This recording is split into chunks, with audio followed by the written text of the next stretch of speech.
Assalamualaikum warahmatullahi wabarakatuh. Selamat pagi.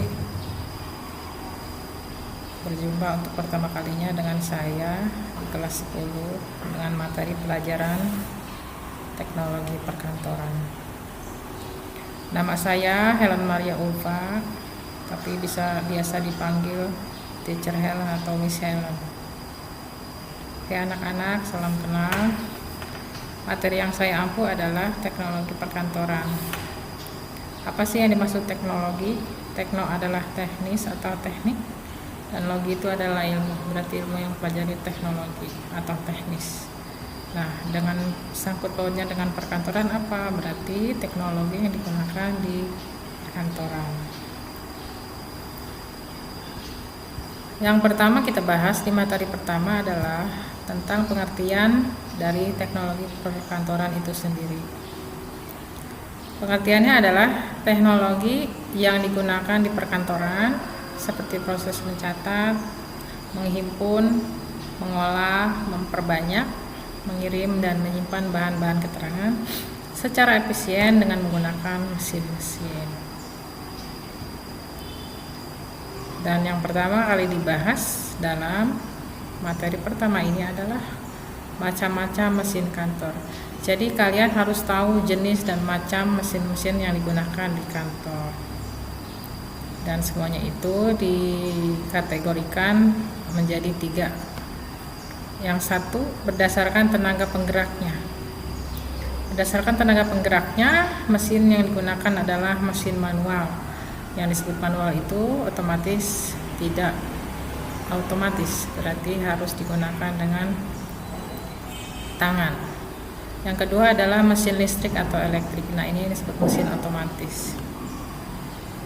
Yang kedua berdasarkan cara kerja dan komponen mesinnya. Berarti tadi tenaga penggeraknya, sekarang cara kerjanya, cara kerja dan komponen mesin itu sendiri. Ini tergolong menjadi 2 juga.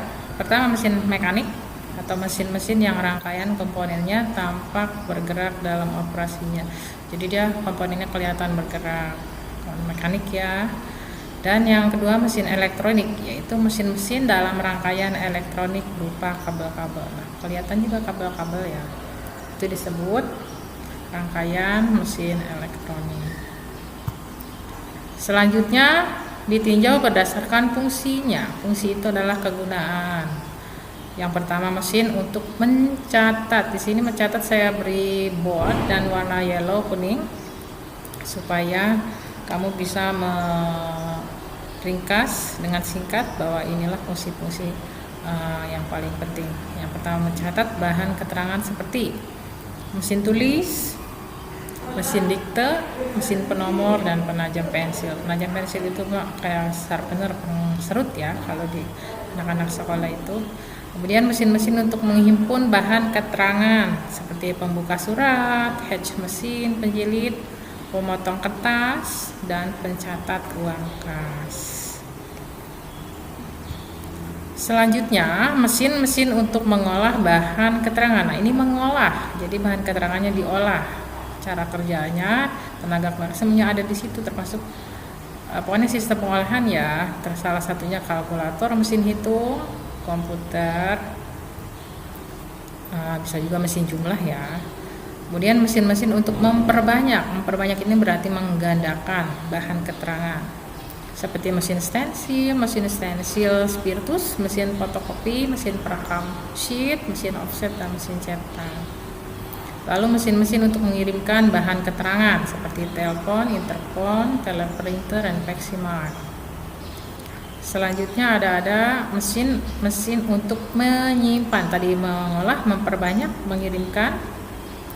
Kemudian ini menyimpan. Berarti semuanya hasil dari proses yang tadi berakhir kepada penyimpanan bahan keterangan seperti mikrofilm, penghancur kertas, dan holder.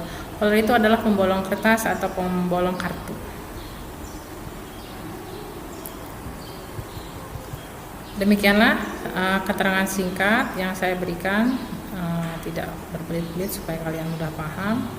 Insya Allah mudah paham. Nah, selanjutnya jika ada pertanyaan mungkin bisa dipelajari selanjutnya dengan tugas. Dari tugas itulah kamu bisa tahu di mana penting-penting poin-poin penting yang harus kamu pelajari dan pahami. Pertama, jelaskan pengertian teknologi secara umum. Kalau secara umum berarti bukan hanya di kantor ya.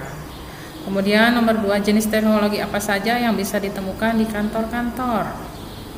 Dan ketiga, adakah kendala yang ditemukan dalam penggunaan teknologi di perkantoran. Nomor 3 ini saya minta jawabannya diuraikan. Kemudian tugas yang kedua, uraikan pendapat kamu apa yang akan terjadi jika ada pegawai kantor yang gaptek. Nah, kasus ini sering ditemukan ya. Kemudian yang kedua, perlukah keterampilan khusus untuk menguasai teknologi dalam perkantoran? Jadi adakah skill khususnya? Kemudian apakah tujuan dalam mempelajari teknologinya? Terakhir, tugas ketiga, sebutkan jenis-jenis mesin berdasarkan fungsi, jenis-jenisnya loh. Dan yang kedua, apa perbedaan antara mesin mekanik dan elektronik? Yang ketiga, terakhir, sebutkan hal-hal penting yang harus diketahui dalam menggunakan mesin-mesin di perkantoran. Demikian dari saya, terima kasih, selamat mengerjakan.